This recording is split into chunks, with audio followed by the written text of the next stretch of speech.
موضوع الحلقة النهاردة يوتر شوية، الاغتصاب. لا حقيقة في الدين، لا حقيقة في الجواز، عايز كل حاجة بالتفصيل. أهم حاجة تفكر في الموضوع ده بعمق. طب ثواني بس ثواني. بس أعتقد لما تعرف إن أنت الضحية الموضوع هيختلف شوية. أنا مش عارف أجيبها لك إزاي، بس حضرتك النهاردة يا ولاد المجنون. راح فين؟ راح فين؟ إيه مش هنجري؟ ما تخافش، الموضوع سهل وبسيط وهيعدي على خير إن شاء الله. يا بيه الحاجات اللي انت طالبها دي عيب وحرام وبتهز عرش السماوات والارض. هو للأسف يا جماعة دورنا على معنى تاني ما لقيناش، مش كلمة قبيحة على فكرة. المعنى اللفظي لكلمة اغتصاب سلب الأشياء عنوة غصب عنك، يعني سواء أشياء مادية ملموسة أو أشياء معنوية. والبنطلون كمان. لا البنطلون بقى لا، البنطلون حاجة مش بتاعته، مش من حقه، وبتاعتك انت، وبياخدها منك بالغصب، وهو ده اللي بيحصل مع حضرتك.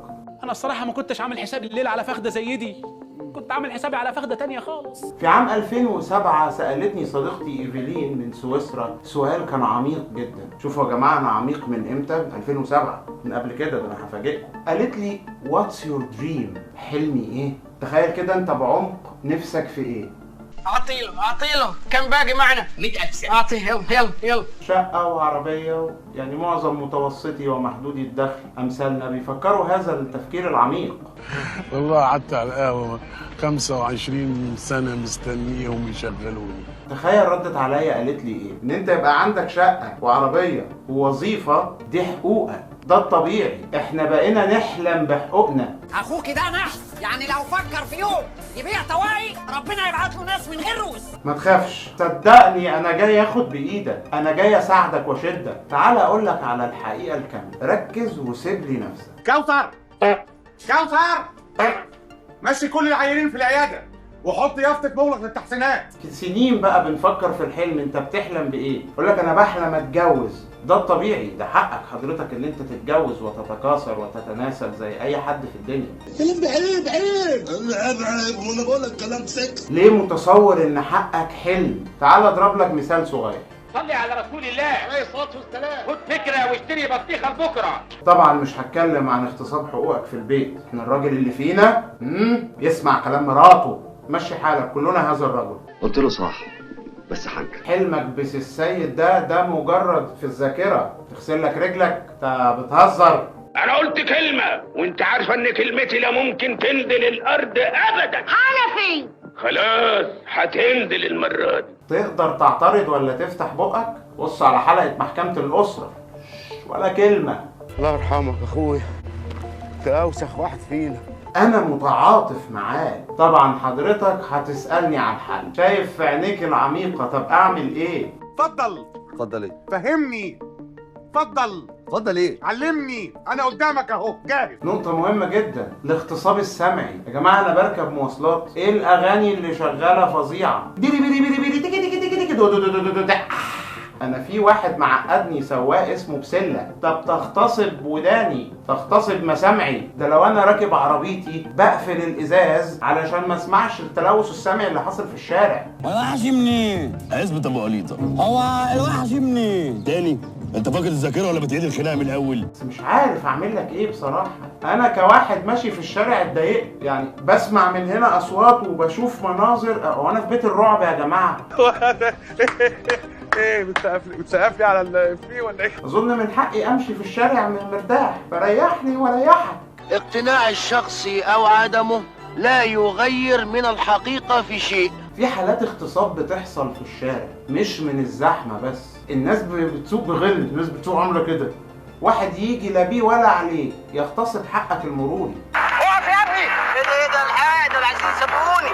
لا انت ما بتعرفنيش في السواقه، قولين. مش عارف، بيتحول فان ديزل في لحظة كده وكأنك داخل في سباق. يعني أنا لو وصلت البيت الأول هيدوني جايزة مثلا أسرع واحد روحت النهاردة، ولا اديني حقي في الطريق. المشكلة عندنا مش مشكلة زحمة، المشكلة إن الناس مش فاهمة إن القيادة فن وذوق وأخلاق. الله ينور عليك، هو كده. أنا عاوز أقول لك كده من الصبح. أنا بيتاخد مني وقتي، أنا بيتاخد مني مجهودي، أنا بأغتصب في العمل. صل على النبي ابو دومه. صل على النبي. الناس اللي بتشتغل في وظائف سواء في شركات خاصة أو شركات عامة، يعني ليه حلمه دايما يختال المدير؟ شوفوا البوستات بتاعتكم على الفيسبوك، كل واحد بيقول إيه عن مديره. حب المدير قوي أنت. بالمناسبة شير له الحلقة، يعني اوعى تشيرها له، نصيحة من أخوك. مستر منير ايه ده؟ حاجه مهمه، ممكن حضرتك بس تكلم الناس بتوع الصيانه عشان التكييف عندي بينقط ميه، وبعدين واضح ان المجاري ضربت هنا عند حضرتك في المكتب، ده ريحه طالعه لغايه بره. انا ليه هتاخر 10 دقايق؟ يتخصم مني نص يوم. هو اصلا ليه هتاخر؟ يعني ما اوصل في ميعادي. معلش احنا المصريين مواعيدنا. شوف حلقه المصري وانت تعرف الموضوع ده. من ده كله انه بيكتسب اعجاب كل اللي بيقابله. ممكن توضح اكتر؟ نيجي للي لسه ما اشتغلش. لو انت لسه بتدرس اوعى تفتكر ان حضرتك بتتعلم، حضرتك بتغتصب في التعليم. خش جوه في صدمة نفسية بتحصل. احنا اهم حاجة نحفظ، يعني نحضر الدرس ونحفظ. جيب مجموع علشان تخش كلية الطب وتبقى دكتور. اهو ده دكتور وربنا دكتور بجد في طب والله. اهو طب، شوف سبحان الله. احنا هنكشف عند الحيوان ده بعد كده. في ناس يا جماعه مؤهلات عليا فعلا وعنده غلطات املائيه، بيغلط في الاملاء. والله اللي بيبقى متخرج بيبقى في حيره، وانا بقول كده علشان نصلح ده. خد حقك المعنوي في التعليم. انا جبت كام؟ انت خدت 62 من 50 يا ابو جبل. بارك له اخوك ابو جبل، باركوا يعني خليك معترف معايا، انت زبون للمرة الرابعة أو الخامسة على التوالي. أنت اللي فكرت في حقوقك على أساس إن هي أحلام. عندك حق.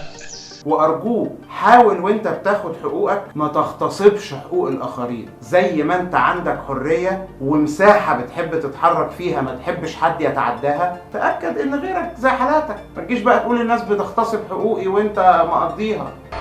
حد لشوق لحاجة؟ ايه؟ عميق قوي السؤال دوت. سيبك تفكر في الإجابة بعمق. أنت حلمك إيه وأنت بتتعانق؟ لو لقيت إجابة اكتبها لنا في الكومنتات. بس لما تيجي تحلم يعني احلم أحلام معقولة، بلاش تحلم أحلام تحبسك. بحلم حلم صعب انه يتحقق. مفيش حاجة صعبة الأيام دي يا إبراهيم. احلم حلمك وأكيد هيتحقق. بعد ما عرفت الحقيقة الكاملة وبعد ما عرفت إن أنت بتغتصب على مدار عمرك، أرجوك تاخد القرار السليم لمرة واحدة في حياتك وتعمل سبسكرايب وشير. نام.